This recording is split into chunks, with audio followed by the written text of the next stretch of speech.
দেশের পোশাক পরিবর্তন নিয়ে স্বরাষ্ট্র উপদেষ্টা বলেন, পুলিশ সদস্যদের দাবির প্রেক্ষিতেই এমন সিদ্ধান্ত নেওয়া হয়েছে।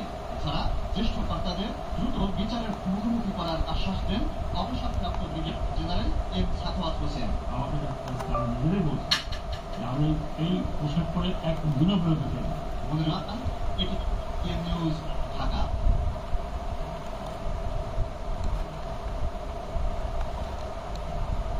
শপথ নেওয়ার একদিন পর সোমবার সচিবালয় অফিস করেছেন প্রাথমিক ও গণশিক্ষা মন্ত্রণালয়ের উপদেষ্টা ডাক্তার বিরঞ্জন রায় পোদ্দার।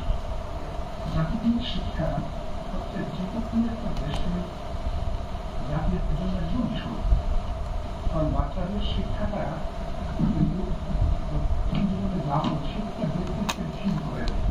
তারপরে সেটা শুধু একশো নয়, পরিবর্তন খুব বেশি হওয়া নয়।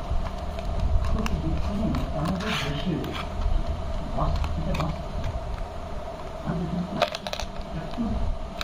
ইয়ে হয় না, কার্যকর করা হয় না। এখন শিক্ষাটা যেগুলো গুরুত্ব পাওয়া উচিত যেগুলো করা উচিত হয় না। তবে আমাদের লক্ষ্য থাকবে যেন শিক্ষাটা উন্নত। এখন এক সময় একটা শপথ ছিল এবং সাক্ষরতার হার খুব কম ছিল। আমাদের শিক্ষা একদিক দিয়েও হয়েছে, অনেক উন্নতি হয়েছে, আমাদের সাক্ষরতার হার অনেক বেড়েছে, আমাদের শিশুরা বিভিন্ন রকম শিক্ষা প্রতিষ্ঠানে যাচ্ছে। কিন্তু এই উন্নতিটা আমাদের সেটা হচ্ছে মানের উন্নয়ন। এখন শিক্ষার মানের উন্নয়ন।